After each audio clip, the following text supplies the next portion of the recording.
I grew up in a small town nestled amidst rolling green hills, where the scent of wildflowers perfumed the air and the gentle breeze whispered secrets.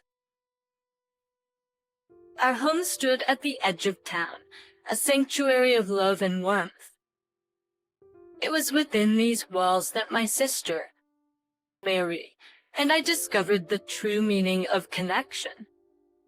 Our mother, Elizabeth, was a radiant soul whose laughter filled every room. She possessed an innate kindness that drew people to her like moths to a flame.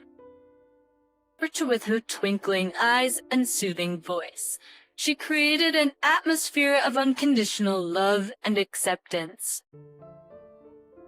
Our father, Thomas, was a man of few words, yet his presence commanded respect. He was always immersed in his work, diligently shaping the future for our family. But when Mary was born, her silence became a symphony that resonated through our lives. At first, our parents were filled with worry and confusion, seeking answers from doctors and specialists. But as time passed, they embraced the beautiful uniqueness of their youngest daughter. And they learned sign language to communicate with her, and soon Mary's silence became a language of its own. As children, Mary and I wove an intricate tapestry of shared experiences. Our days were filled with laughter, mischief, and countless adventures. We explored the vast wilderness surrounding our town, chasing butterflies and climbing trees. Our imaginations knew no bounds, and the world became a canvas for our dreams. Pictured you one sunny afternoon as we lay on a blanket in a meadow. Mary's eyes sparkled with curiosity. She traced her tiny fingers across the grass, her hands dancing in a silent melody. I watched in awe as she formed delicate signs, communicating a story that only we could understand. In that moment, I realized the power of our silent connection. It was a language woven with love, understanding, and unspoken promises. "Look," Mary signed, her eyes shining with excitement. "I found a secret pathway through the forest." She giggled, her hands a flurry of motion. "To a magical world where animals talk and dreams come alive." But together, we ventured into the depths of the forest, hand in hand, our imaginations intertwining like vines. We encountered mythical creatures in our minds, shared whispered secrets under the canopy of ancient trees, and found solace in the serenity of nature's embrace. As we grew older, our silent connection blossomed, strengthening with every passing day. First we with the mysteries. We became inseparable companions, defying the limitations that society attempted to impose upon us. Our shared language was a fortress, protecting us from the judgments and misunderstandings of the world. It's a print teats. One evening, as the sun painted the sky with hues of orange and gold, we sat on our favorite hilltop overlooking the town. Mary's eyes searched the horizon, her hands poised to sign. I sensed a profound question lingering in her gaze. "What do you think lies beyond this town?" Mary sighed, her expression filled with curiosity. I leaned back, my hands mirroring her signs. "I believe there's a whole world waiting for us to explore, a world where our connection will continue to flourish, where our silent voices will be heard." We shared a moment of quiet contemplation, basking in the knowledge that our bond would carry us through any challenge that lay ahead. But in that shared silence, we found strength, resilience, and the unwavering belief that together we could conquer anything life threw our way. And so our childhood unfolded in a symphony of laughter, shared secrets, and silent connections that bound us together as sisters.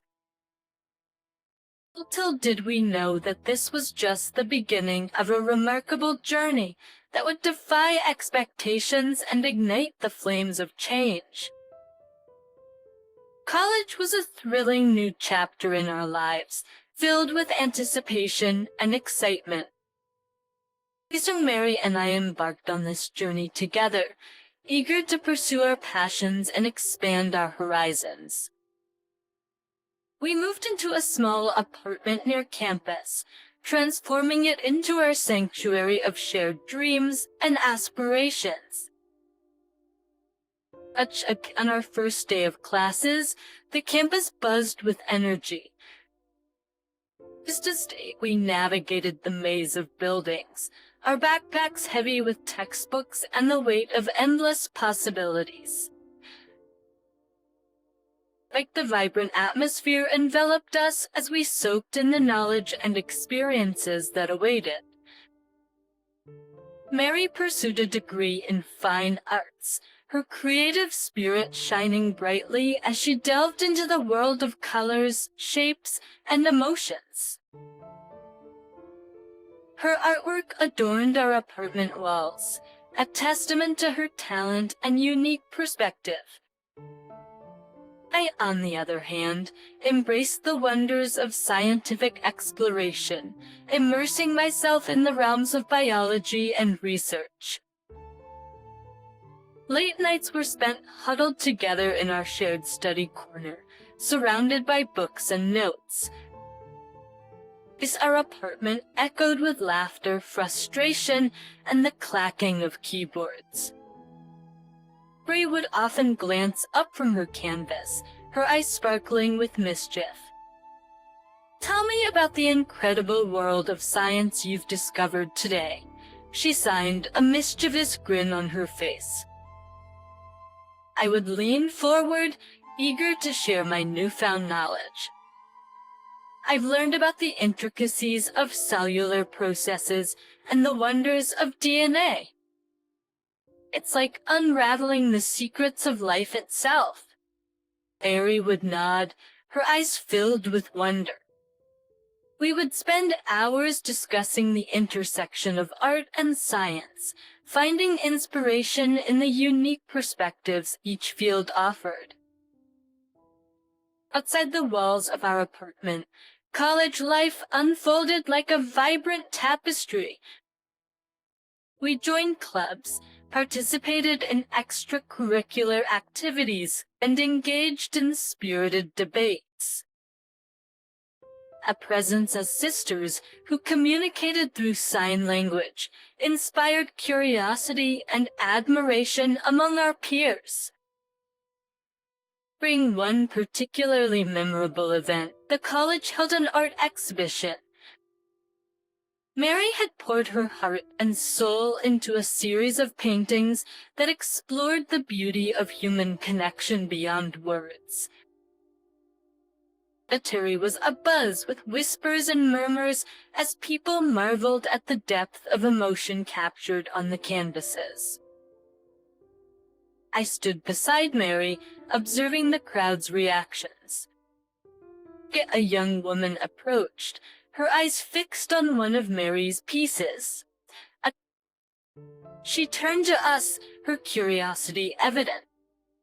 "This painting, it speaks to me. How did you capture such raw emotion without words?" she asked, her voice filled with wonder. Mary's hands moved gracefully, her signs painting a vivid picture. Emotions transcend words. They are felt in the depths of our souls. Art is the language that speaks directly to the heart. The young woman nodded, her eyes shining with understanding. Perhaps in that moment, we realized the power of our shared path in college to challenge preconceived notions, to bridge gaps, and to ignite conversations that transcended spoken language. As we neared the end of our college journey, graduation loomed on the horizon. A bittersweet culmination of years of hard work and growth. We donned our caps and gowns, our hearts swelling with pride and gratitude. During the commencement ceremony, our names were called and we walked across the stage together, our smiles radiant and our connection unbreakable. The applause of our loved ones and the entire graduating class enveloped us, a symphony of support and celebration. But in that moment, we knew that our shared path through college had prepared us for the challenges that lay beyond. Agreed together, we would navigate the complexities of the world, armed with the knowledge, resilience, and love that had been cultivated throughout our journey. And so as we tossed our graduation caps high into the air, we embarked on the next chapter of our lives, eager to face the world as sisters, friends, and passionate individuals ready to make our mark. Little did we know that the challenges of the workplace would test our bond in unexpected ways, but our strength would prevail, illuminating the path ahead. Entering the professional world was a leap into the unknown, a realm where our skills and determination would be put to the test. Mary and I embarked on this new chapter with hope and excitement, ready to make a difference in our chosen careers. We both secured positions at a reputable company, a testament to our hard work and dedication. As I walked through the office doors on my first day, I could feel the anticipation tingling in the air. The bustling energy of the workplace surrounded me, mingling with the scent of freshly brewed coffee and the sound of ringing phones.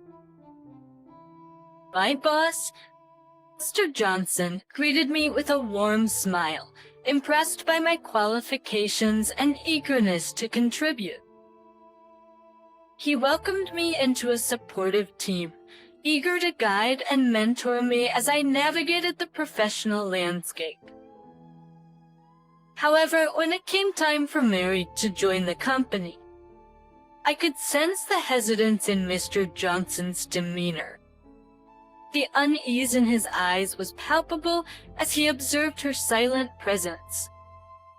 Expectantly, he offered her a position, wary of the challenges that her muteness might present. Days turned into weeks, and Mary faced a constant battle in the workplace. Her efforts were met with scrutiny, as Mr. Johnson seemed to focus solely on her inability to speak.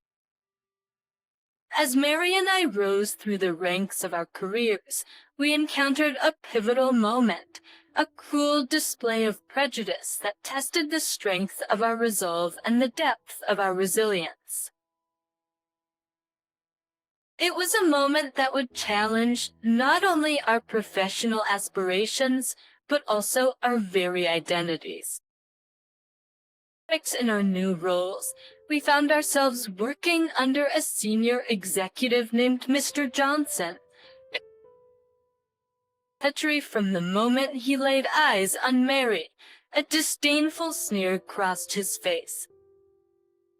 That elective member CE became clear that he held deep-seated biases against individuals who communicated differently, and Mary, being mute, bore the brunt of his prejudice. His actions were subtle, at first ignoring her contributions, dismissing her ideas, and undermining her expertise. It was a slow erosion of Mary's confidence, a constant reminder that her voiceless presence was seen as a weakness in the eyes of those blinded by their own narrow judgments. One fateful day, our company organized a high-profile meeting with potential clients at a prestigious conference. The event was a chance to showcase our skills, secure valuable contracts, and elevate our professional standing. Mary and I prepared diligently, ready to impress and prove our worth. As we entered the conference HY, the atmosphere was charged with anticipation. Executives, investors, and industry leaders mingled, their conversations a symphony of ambition. However, the moment Mr. Johnson caught sight of Mary, a sinister smirk played upon his lips. But throughout the event, he purposefully excluded Mary from discussions, sidelining her expertise.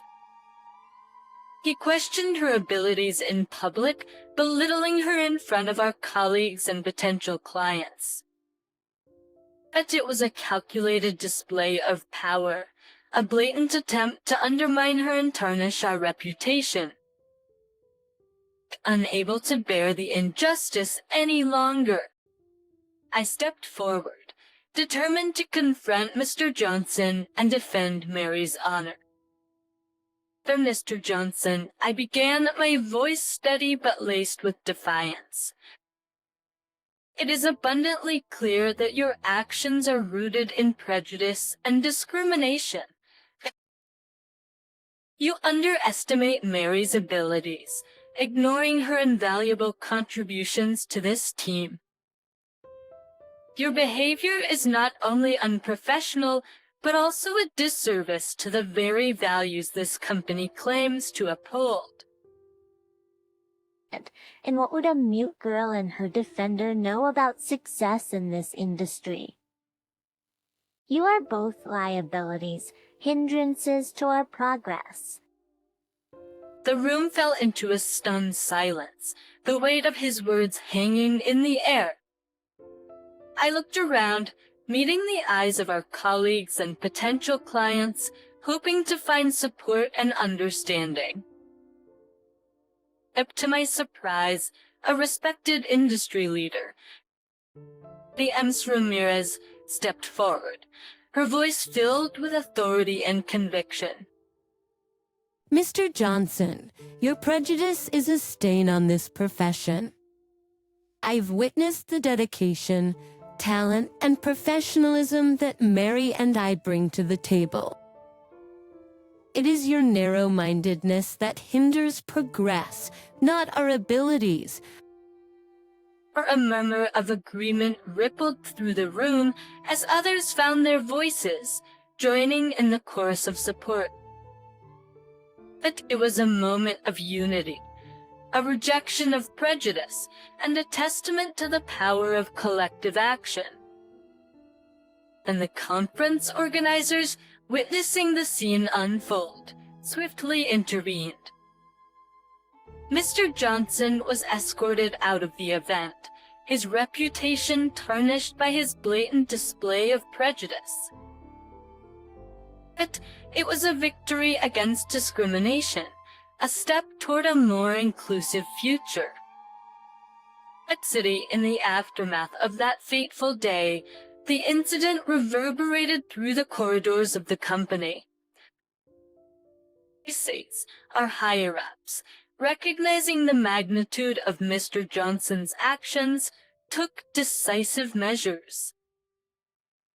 He was promptly relieved of his position, with an official statement denouncing his prejudiced behavior. Mary and I continued to thrive in our careers, supported by a renewed sense of purpose and a workplace that vowed to champion diversity and equality. The incident had left scars, but it had also ignited a fire within us, a determination to rise above prejudice and pave the way for change. But together, we stood stronger than ever, knowing that our shared journey was not just about personal success, but about dismantling the barriers that confined others. With every step forward, we aimed to shatter stereotypes, amplify voices, and create a world where prejudice would be relegated to the shadows. And so, armed with resilience and an unwavering commitment to justice, we pressed on, ready to face the challenges that lay ahead and leave an indelible mark on the path we walked together. As Mary and I continued our ascent in the corporate world, our successes intertwined with new challenges and obstacles. Amidst our resilience, there were those who still clung to outdated biases and sought to undermine our progress. Little did we know that our father, a figure of quiet strength and unwavering love, had been silently observing our journey, waiting for the opportune moment to make a profound impact. This one fateful evening, our company hosted a grand celebration, an occasion to commemorate our collective achievements. The venue was an elegant, upscale restaurant known for its exquisite cuisine and ambience. As we stepped into the grand hall, the air was thick with anticipation and the clinking of glasses. As among the sea of familiar faces, our boss, Mr. Anderson, loomed prominently. He had witnessed her resilience and undeniable talent. Yet, a hidden resentment seemed to simmer beneath the surface, waiting for the perfect opportunity to reveal itself. The evening unfolded with merriment and camaraderie. Colleagues, clients, and friends mingled, their laughter filling the air. Mary and I, dressed in our finest attire, reveled in the celebration of our accomplishments, cherishing the moments of triumph. But the joyous atmosphere took an abrupt turn when Mr. Anderson, fueled by his hidden prejudice, chose this moment to publicly humiliate Mary. His words, laced with venom, cut through the jubilant chatter. What can a mute girl possibly contribute? He sneered, his voice dripping with disdain. She's nothing but dead weight, a burden to this company. The room fell into an uneasy silence as the weight of his words settled upon us. Recent anger and indignation welled up within me, but before I could react, the room grew still, all eyes fixated on the confrontation unfolding before them. It's the restaurant staff, recognizing her father's stature as an influential businessman, hesitated but ultimately chose to support the cause of justice. But of a server, with a trembling voice but unwavering resolve, stepped forward. Sir, your daughters have contributed immensely to our society, inspiring us all. We cannot stand idly by while their worth is diminished. Others joined in, their voices blending into a chorus of disapproval. But the staff, united in their condemnation of Mr. Anderson's behavior, demanded his departure from the establishment. As Mr. Anderson faced the collective wrath of those around him, our father's voice boomed, resonating with authority. Your actions have consequences.